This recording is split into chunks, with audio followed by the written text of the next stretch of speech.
you had met your friends. Okay, we're back. We're so good. Okay. Well, they weren't my friends yet. Okay. Well, your future friends. Yeah. All right. So we're in separate cells. There's a holding cell for Niantic girls because they're being transported back. We're not sure what we're going to do with it. Like, I'm going to post a $600,000 bond. Where am I getting that? So did you communicate with them? Like, what are you guys here for? You can, like, across. I think I was just like so like in a zone, like tunnel. Right. Like, let me figure out what's going on. They bring me up to the courtroom. They don't lower the bond. My family's there, which is devastating. You know, like, shit's getting real. It's real. You know, like, this is no joke. So obviously I'm not posting bond. I'm on my way to Niantic. So this is our bus trip. Family's there. You mean grandparents? That's what I'm saying. No, mother, daughter, brother, and Polly. No, my mom wasn't there. I'm sorry. Stepdad? No, it was my brother. It was Polly and Alexandra was there. So even like seeing my daughter, you know, here she is going to see her mom in handcuffs, you know. How old was she at this point? 18, 19. Yeah. What was your daughter's reaction? So at that point, there was no kind of communication. She was upset, crying, and they were all crying, you know, in the courtroom. Did she know you were doing what you were doing? I'm sure she had an inkling. She's not a stupid child. Sure. She's not, you know, I'm sure she does. Was it like in her face? No, I never had it in her face. Like, we're going to stop and sell this drug to this person and you're going to come along with me. And at that point, she was out on her own. She had her own apartment. And I bet you with you saying that, I bet a lot of people that had this scenario, right? When the news outlets started coming out, I know what was said. Yeah. Right? Holy shit. The Heroin Queen captured. Yeah. That's what it was. It was, yeah. But that, like I said, that the state's attorney, who's been in Rockville Court for a very long time, that came from him. They interviewed him, and that's the label he gave me. I think about your family reading that, and I think about how absolutely devastating it is. And you are not at any point where you can have a conversation with them. No. And just kind of say, hey, but here you are stuck with almost like no voice. No, you can't. And talk, you just have to yeah. It's got to be insanely difficult. It definitely is very like emotional. Like I said, I didn't feel like emotion at that point. Emotions actually didn't come for like a couple weeks after actually being. I'm sure. Well, you're probably till it like all yeah, 100%. Probably like going on. You know what I mean? So you see them, you know, it's just more like I'm mouthing "I love you" or whatever. Everybody's, you know, crying, family, whatever. Right. They're not lowering the bond; they're keeping it at 600. So I know that I'm going to Niantic. I go downstairs. Usually, when court's over, you get in a what we call the ice cream truck, which is the court carry trucks. Like where you're in the back, it's like locked. You sit on a little bench. It's freezing. That's why it's closed. So far, this is like Orange is the New Black. Yeah, so far, so good.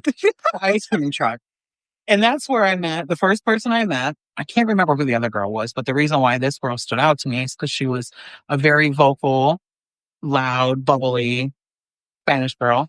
Now her name was Dahlia, and she was amazing. And they made me feel comfortable. It wasn't like. I will tell you this, the level of violence in women's prison is a lot different. Like, we're not like men's prison. So she was more like trying to befriend me, let me know what was about to happen, give me the lowdown. She's already been through it. So what they do is because you're going to Niantic, so they transport you from Rockville Court to Hartford Court. And you're held in holding until Niantic bus, the big bus, comes to get you. It's a big white bus with black tinted windows. Well, so glad I got arrested that day because there had been a prostitution sting in Hartford that night. So there was, I think there was like 12 prostitutes, that were brought in. And then whoever else was coming got arrested in Hartford. We all had to be on this bus. A lot of these girls are sick, you know? So it was like a complete mess. You listen, and they play 93.7 the whole ride, full blast all the way to Niantic. Just you're cuffed, you're shackled. You know, you're on this ride to Niantic, and they pull in, they let you off this bus into what it's called A&D. It's like, you're going to come in, you're put in a holding cell. It's got 2 phones. Before I even hit, we're going to call it the compound. Before I even hit the compound, my daughter made sure I had money on my books. I'm sure they were waiting for me to call because she picked up first ring. You can make a phone call when you first get there. And I did. I reached out to my daughter. Pretty much just, I love you, you know, And from there, you have to wait for your name to be called one by one. There's like, I want to say there's probably like 12 or 13 of us that night in holding. So they go one by one. And this is what happens in A&D when you go into prison is that you're going to come through. They're going to, your name, and you become a number. Inmate number 416375. It's me. You get a shower where you're watched the whole time. You get your first bend and cuff because you are bending over butt naked in front of a female officer to make sure there's no narcotics, whatever. Any of the girls that have extensions, any of that are getting cut out. You're not allowed to have extensions. So a lot of the girls went from these nice long hair to it's cut right off. How's the shower? Is it like clean? Do you get a little bar of soap? Is it like what is state soap? Yep, you get a little state soap. They make you wash your hair because back in the day there was like a lice problem. Yeah. So they want to make sure you're clean. They actually kept it very clean in there. It wasn't disgusting, but you can tell the building's old. It was built. That building I think was built in the 80s. Okay. So this is the West Side compound. Okay. You'll hear me refer as East Side, West Side. West Side is max security. So that's where you went. Yeah, you're going to max security because it's the only female prison in the state of Connecticut. So you're being held. You have people that are there for murder. You have people there that are stealing chapstick. You have drug dealers, whatever it may be. You're all being housed together. Doesn't matter what you're there for. You have to be processed before you get like a little bit of freedom to get to the East Side. Medical is where you go after all this. So you're in there for like a good couple hours. You get your uniform, which you get 3 of them. You get hair. And actually, I think what are they like? You ready? Yes. They're dark blue. When I tell you blue, like dye blue, the worst dye ever. So far, I'm liking it blue. They're jeans. Okay. White. They're elastic top, elastic, no zipper. Sounds comfortable. I love this. Except for no, I don't want to go to jail. No, I don't want to either. No, I know, but no, she's saying like right now it sounds like comfort's camp. I don't need some zipper. But for some reason, they think that women are like 10 feet tall because they were always too long in these pants. And some of them, they'd be brand new that they could stand up on their own. That's how stiff these jeans were. And they're guessing your size. So God only knows, okay, what you're going to end up with. Okay. You get socks. You get all white underwear. You get all white bras that are like horrible. And a maroon t-shirt. So maroon and blue jeans. They normally will take your sneakers if they're not, like, say, a standard white or a standard black. They can't be like anything special. They'll take them. You will get them back down the road if they pass like inspection and you're able to have them not bound. You get what we call our skippies, and they're just white shoes. You just slide on, no laces, no nothing. Oh gosh, not what you're currently liking. No. So you're like, oh my God. Yeah, it was awful. And I think this is crazy, but I remember the bra didn't fit. So I think I went like a week and a half without a bra, 2 weeks with no bra. And I'm not a small girl up top, and it's uncomfortable. Shaba would die. Shaba would kill somebody if she didn't have. You gotta. I'm gonna have to make a bra. I'm gonna have to like rip something and create. And you become creative in there. I will tell you. Yeah. We'll cross that bridge. Yeah, but I couldn't do it. You also get a gray sweatshirt, a state issued gray sweatshirt, which I kept on all the time because I had no bra at the time. So. Yeah. Right. So they bring you to medical, which you're going to stay in medical 7 to 14 days. And medical is kind of just assist any kind of issues you have. Wait, go back. What are we going back to? Medical. So you stayed there in medical for 7 to 14 days. It's a whole different housing using than A&D. A&D is just like an intake where they process you, give you your inmate number, get you your uniforms, give you your first shower, that kind of thing. Now, have they fed you at this point? Can't recall. I don't think so. No. Oh, when you're in Hartford, you get a bologna sandwich. I apologize. I love bologna sandwich, and they don't do it anymore. But I think they give you peanut butter and jelly now. Okay, so you're gonna have to stay away from prison. Okay, I'm the core ones. I love bologna. I love bologna too. Just you're not gonna like prison a lot. No, just saying, honey. So they bring you to medical, and how medical is set up is a long hallway. The best I can explain it is like think of like an old medical ward. Like that long, dark, sterile. Yes. And the rooms are, you walk in, big metal door, it's got a window. You walk into the room, there is metal bunks, and there's 1, 2, 3 of them. There's a small sink to the left. There's a toilet with a little bit of wall that comes up, and there's a shower directly in front of you. There's anywhere from 4 to 5 girls in the cell. Doesn't matter where you are. You're not getting designated to a special area because you want to hang out with Susie or whatever. It is what it is. Whoever's going in these cells. So that's where you're showering in front of people. It's an open shower. You're going to the bathroom in front of people. Oh no! People are sick. They're going through their withdrawals. We had one girl in the cell she was real bad. I can't sleep because I'm just like so in utter shock. Like, I remember being younger and talking to my girlfriends, like joking, being like, if I ever went to jail, I would never survive. I couldn't handle that. Well, here I am, lo and behold. Were they nice to you when you first got there? Oh, the officers? Your inmates. My fellow inmates? Yeah. I think everyone is like in such shock. It's like, doesn't matter. Like, you're going to, it is. Right, it is. right. It's all state issued stuff. Yeah. TV? No TV. Oh. TV don't come for a long time. Oh, no. TV comes a little further down the road. Oh, chops. Would you still be fine? Look at her just staring at me. She's over here like this. What? Would you still be okay, like, without TV and social media? The part where there's no bra. Dude, catch It's up. not all like that. Catch up and bring your titties with you, please. Okay? Great. Titties with you. Come on.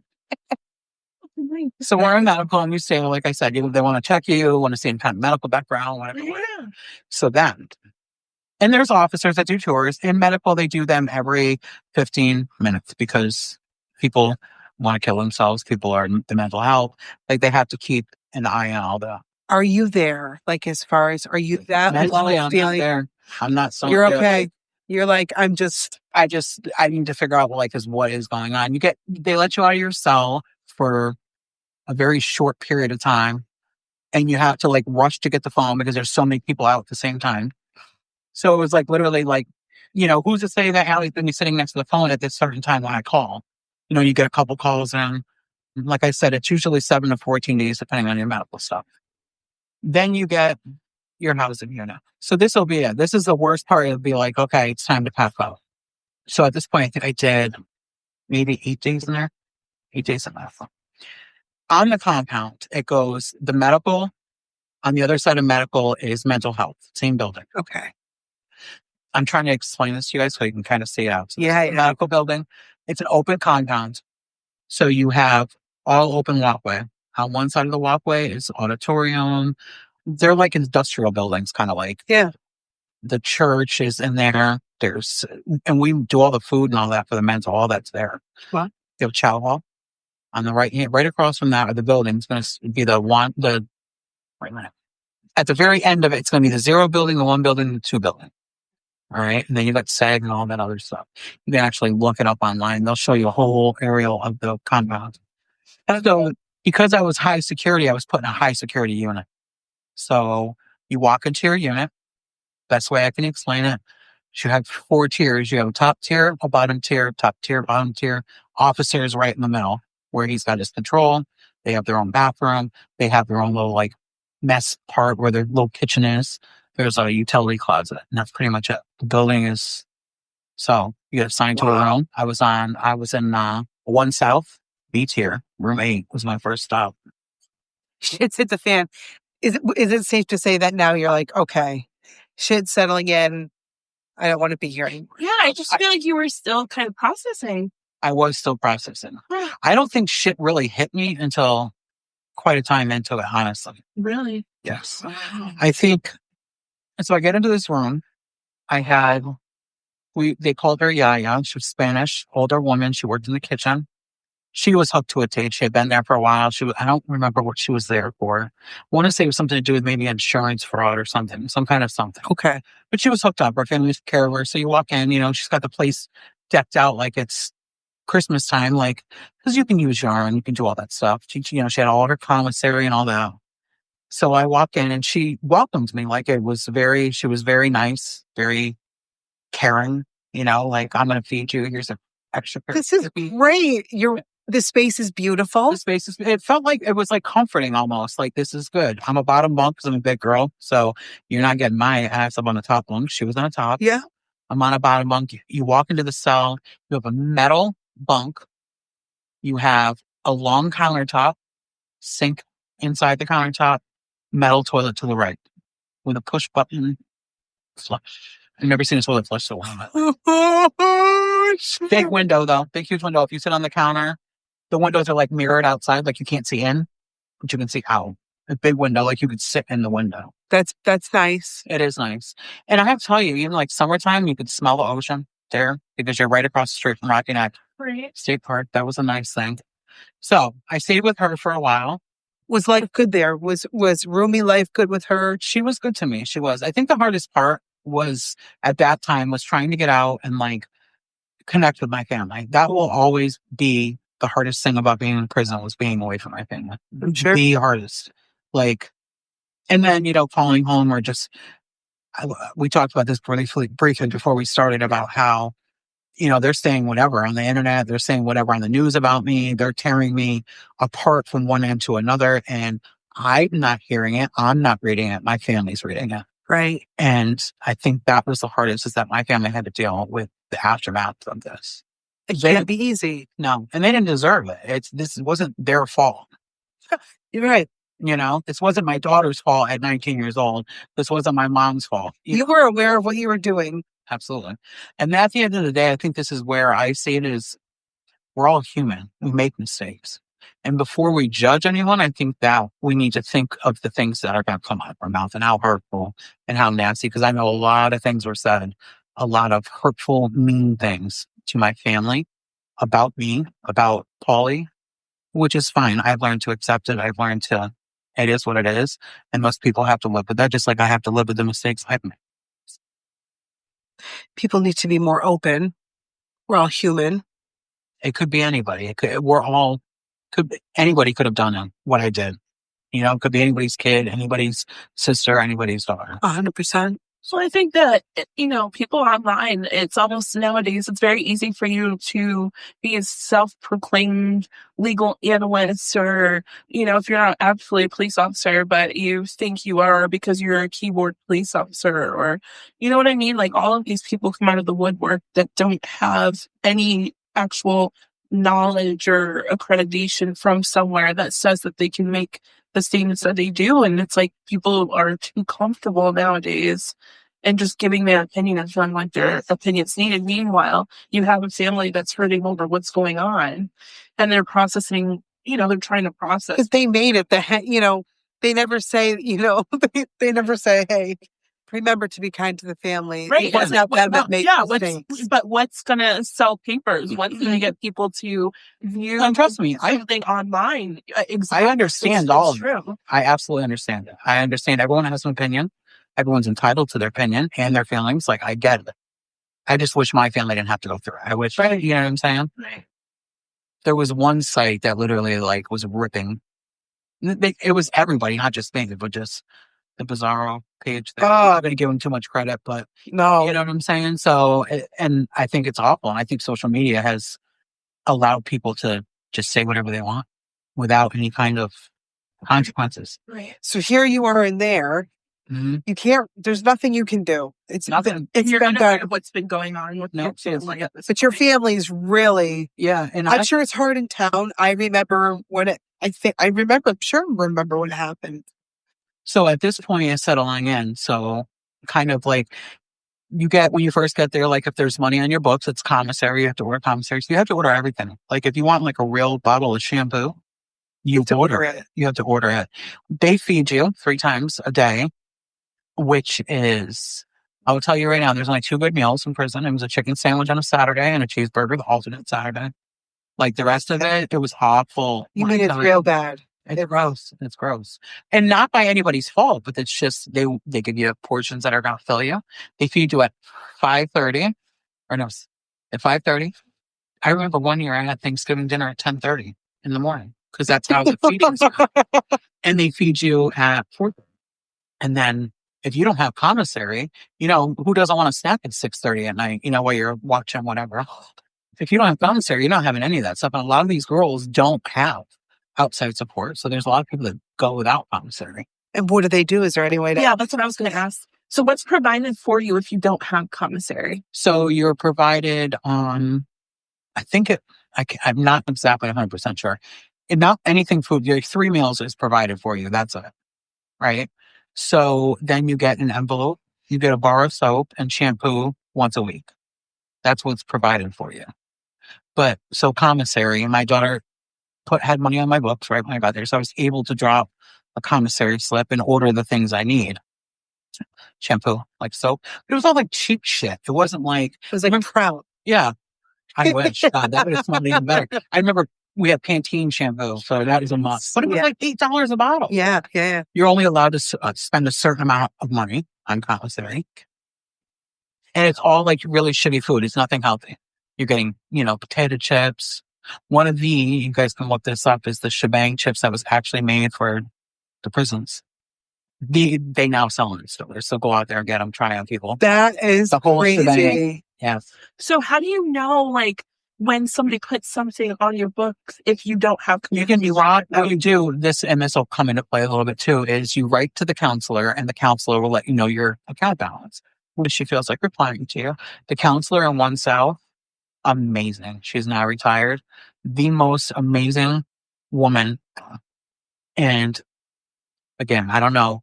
When we get further into this, it'll kind of play itself out, but she was awesome. Absolutely awesome. So in my mind, I'm like, how am I going to figure out how to... Holy shit. So you've got to figure out how to settle in. Yeah. Well, you haven't been arraigned yet, right?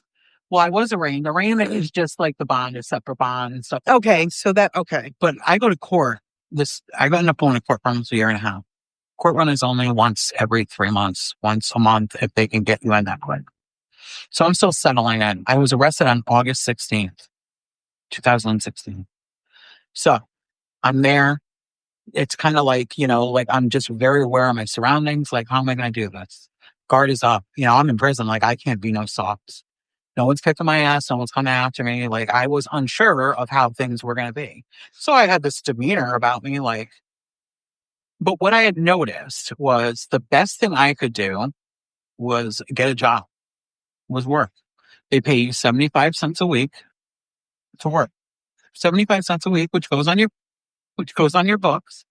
So you make like $10.75 a week, 75 cents, 75 cents a day, depending on the job. Some jobs paid a little bit more, but a normal job on the compound, which I did 2 weeks into being in my unit. What was your job? My first job? Yeah. I had a few jobs. My first job there I was a laundry worker. How ironic. You would not do that. So what did you get paid there? 75 cents. So it's a standard 75 cents for the job. Correct. And then we're not laundry. Well, some of the jobs were paid a little bit more. The most you're going to get paid. There was a job that did Braille. They made Braille books. They made good money. That's where she'd be working. Yeah, because I'm not doing laundry. Commissary paid a little bit too. I'm not doing laundry. Oh, I would love to work at the commissary warehouse paid a little bit more too. Okay, send me to commissary. I have a good customer service skill. Yeah, when it's 190,000 degrees in that warehouse, she would be sweating her. Oh yeah. Okay, I gotta ask you this. Okay, I gotta ask you this. So I was watching this thing. It might have been on Netflix. Orange is the New Black. I've never seen Orange is the New Black. Okay. I saw, true story, Lala, that people make makeup in prison. Sure. Shut the front door. Yeah. Well, we could talk. Listen, this is going to have to be like a 2-part because there's so much. I've seen that people can make makeup in prison. Mm-hmm. How they do their eyebrows. Mm-hmm. Like all of that. Oh, I had my eyebrows done the best in prison. The girls would thread them. Yeah. Absolutely beautiful. This one girl, Jasmine, used to do my eyebrows. Amazing. Well, so I'll tell you how I used to do my toes. Yeah. Okay. Because I had my toes painted the whole time that I was there. So what you do, look at, I love her face. Her face, me too, kills me. Well, first of all, so interesting. You're not supposed to have any of this stuff except for the pastel colors because those are in commissary. But what you would do is they do the floors and we'd have floor wax, the clear floor wax. Do you know what I'm talking about? Yeah. We'd have that. So we kind of got to pay a couple of soups or whatever to get a thing of floor wax.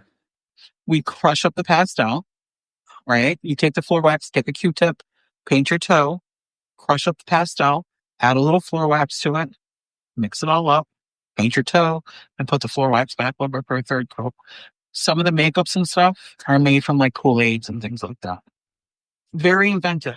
How long does that last? The wax and the pastel? I had it down to a Sundance by the time I left. No. Serious question now. Like, so if you're painting your nails, how long would that last? I'd say like maybe a couple months. Shut up. Until they started growing up. You know what I thought was always awful is that you couldn't get tweezers on commissary. A woman loves tweezers. Oh, But you can't get them. dangerous. Yeah, you can. Like a weapon. Yeah, which is crazy. But you could get clippers, toenail clippers. You can have those. So anytime they started You growing, can get toenail clippers, but you can't get. yes, is that weird? But is it the toenail clippers that has the part The turn, yeah, Really? Okay. Another question. Can you move? absolutely, Hooch, baby. What? Like, yes. what? Do you It's all No, yo, don't do it. Don't do it. You know why? sorry. You know why? You know why? You know why I got asked this? Because the movies and the are not the same. I need to get it from the source. I need to get it from the source. Okay. I've never made Pruno. No, I'm not saying you have, but you know, So- people have it. Have you drank it? No, Why? because it was disgusting the way that they make it, Kate. It's literally like no. What is it? No. Llama. So girl, it's rotten fruit. All rotten fruit that they would take from the chow hall or their tray. Well, how And they- rotten though? Like, how rotten? Is it like, You burp the bag, the whole nine. You throw a little piece of bread in there with it for the yeast. And I'm talking rotten oranges, apples. But here's the thing we're gonna find out through all this is that women can't keep their mouth shut for shit. So if Susie down the hall had Pruno, she wasn't gonna have it long enough. Because they were dropping slips to the counselor because they didn't like her I'm telling you. I worked So do you get like something if you end up like snitching somebody out? Like absolutely nothing. You just look like an idiot. So why not? You know, if you're serving the time, why not let somebody enjoy their Pruno? You know what I mean? Just let somebody enjoy their Pruno. If you guys are, I just thought it was so disgusting. I wasn't trying it. I don't know. It just looked gross. Things would be floating in the. I've seen. no. You have to like let it. The bag would expand. Oh, because of all the. Yeah, and then you have to. I'm like, oh my god! You have to burp the bag. Oh, I think I only seen Pruno one time the whole time I was there. drugs? Was drugs in jail? So since we got there, since we got to that point, there was drugs, and it was usually the girls that were coming off the street. But let's talk about this. Okay. So 98 girls in a unit. Medline comes in the morning. Sure, comes to the unit, or you go to Medline. But there was a lot of lockdown, like we were in the unit quite a bit, even though it was open compound. So Medline would come, and literally out of 98 girls, you would have close to 85, 89, 90 girls going to Medline. They keep you medicated, whether it be mental health issues. Yeah. Any kind of other kind of issues. Yeah. Depression. Like they kept you medicated, which I think is awful. I did not do medication the whole time I was there. You didn't take any medication? No. I took medication for like health issues. Yeah. But nothing for mental health, nothing to be sedated, nothing to sleep. That's nothing. insane. Nothing. The other thing I thought was kind of odd to me. So if someone was in there for a long period of time and they did methadone or Suboxone or didn't do it, let's put it that way. They didn't do it and they were clean for a period of time off of drugs, street drugs.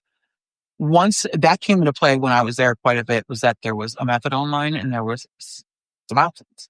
And they would push the girls back on the stuff. Even though they had been clean for a period of time. Why though? I think what their logic was is that they're going to get out. They're going to get back on the streets and live like a life.